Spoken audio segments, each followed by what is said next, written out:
That's right. It's true, though. You're all talking to a bunch of liars, okay? They're all lying to you. The prospects are constantly lying to you. The problem is, half of them don't even know that they're lying to you. You know, and I know a lot of you have heard, I need to think about it. It's too expensive. Now isn't the right time. But here's the truth. Most prospects believe those reasons are true. They usually aren't. So what I'm going to do in this video is you'll learn why the conscious mind invents logical explanations for emotional decisions, how cognitive biases distort buying behavior, and how elite salespeople uncover the real reason people hesitate. Hey, whether you're selling accounting services, software, real estate, insurance, or high-ticket consulting, this is one of the most important psychological principles that you're ever going to understand. So as always, with my videos, make sure you grab a pencil and paper. Make sure you like and subscribe where you're at it, and then check us out after the video over at Universal Accounting Center. Been around almost 50 years, can help you actually build an accounting firm, teach you how to build an accounting firm, give you coaches afterward. So with that all being said, let's jump into the video. Why your prospect is lying to you and they don't even know it. Hey, Module 1, write this down. So, the lie nobody intends to tell. That's the title of Module 1. And that's one of the biggest mistakes in sales is believing that every objection is a truthful explanation. It's not, okay? It isn't at all. Not because your prospect is dishonest, because the human brain wasn't designed to explain decisions accurately. It was designed to justify them. And that's one of the most misunderstood concepts in psychology is that most people assume they consciously make decisions and then act. Well, if you look at a bunch of stuff, neuroscience would determine, hey, something much different's going on there. The emotional systems of the brain begin evaluating information milliseconds, sometimes seconds, before conscious awareness catches up. The conscious mind often acts less like a commander and more like a press secretary. Think about what I just said. The conscious mind often acts less like a commander and more like a press secretary. Listen, what's happening is it announces a reason that sounds logical after the emotional decision has already started forming. That means when someone tells you that means when someone tells you why they aren't buying, they are often giving you the best story that their conscious mind has available for them in that moment, not the actual case, not what's going on. And that's what I'm teaching you right now. I need you to understand this, right? You guys argue with the explanation. It's not the explanation. We just have to go into layers. So let me show you how to do that. In Module 2, title this, The Brain Hates Saying I'm Scared. Okay, the brain hates saying I'm scared. Let's imagine two prospects. I got one over here. I got Jack and Jill. Okay, I got both of them. But both say it's just too expensive. The thing is, only one can truly not afford it. But the other one absolutely can. So why do they use the exact same words? Because admitting uncertainty feels psychologically safer than admitting fear. The brain protects identity. People don't like saying, I'm afraid. Why?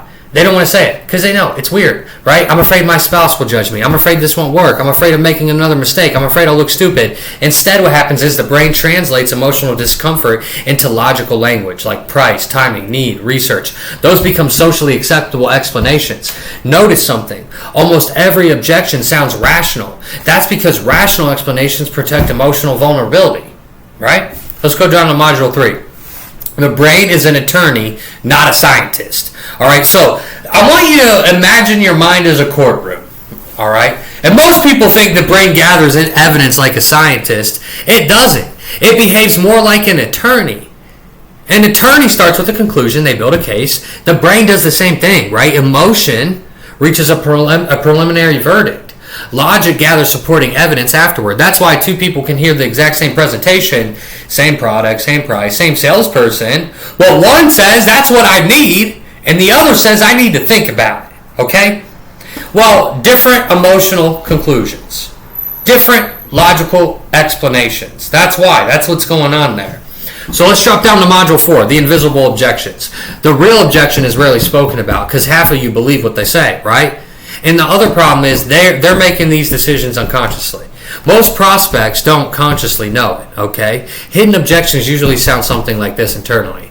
Well, what if I fail again? What if my husband blames me? You know, what if this doesn't make me money? What if I lose money? Or what if I don't follow through on this? Or what if this changes my life, right? Notice, none of those are about like the product. It's actually all about fear, risk, self-image, and that changes everything because you start to realize it's like, dude, you're no longer selling features, you're helping someone resolve internal conflict, right? Most of you sell and tell. The job isn't that hard, okay? Let's drop down to Module 5. Why salespeople lose the deal. Why you lose the deal. Why you keep losing the deal. Let me help you. Let me explain this to you. Okay, look.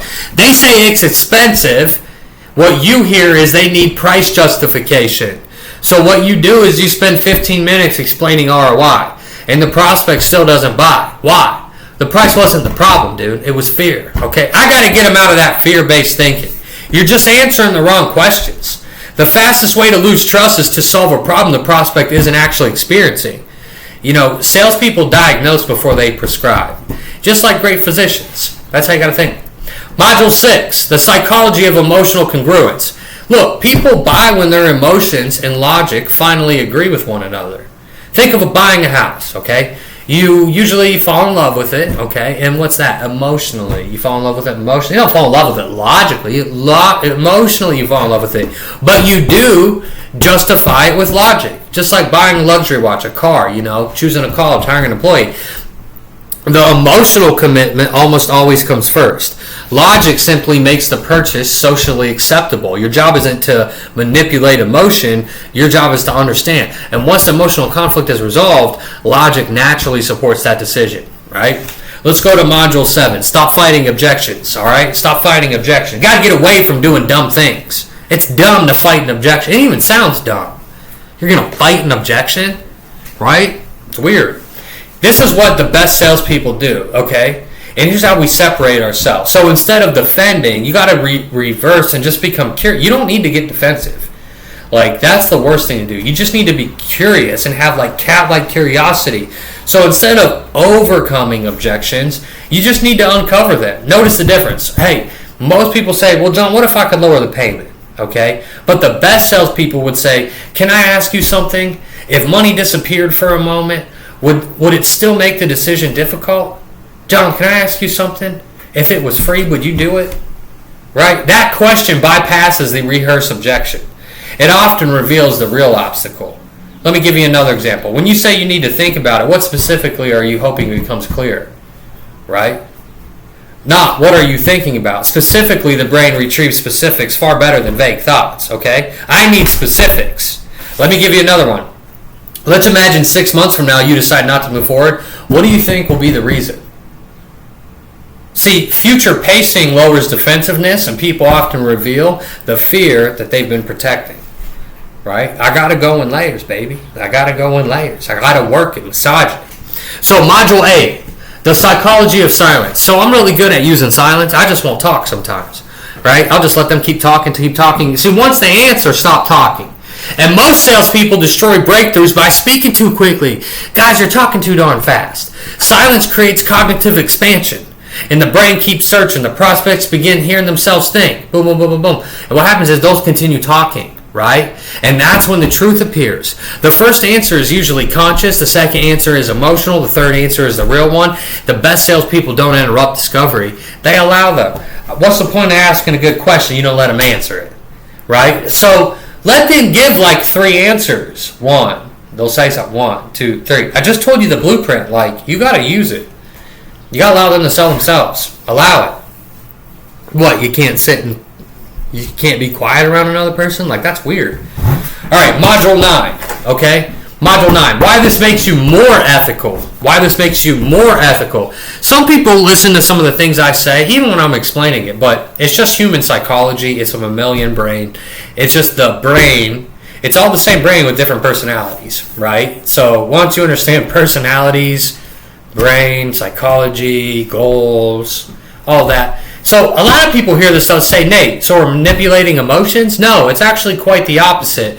Manipulating is pushing someone towards a decision that only serves you, and professional selling is helping someone understand the real forces driving their decision so they can choose with clarity.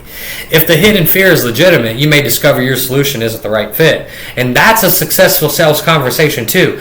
I'd rather better help someone and then not buy my stuff if it means best for them, right? I don't want people wasting their time and money either. That's not something you'd want to do. Your role isn't to manufacture certainty where it doesn't belong, okay? It's to remove confusion. That's the whole thing. I don't want to create these weird things. I just want to remove confusion, make my thing the clear option for them.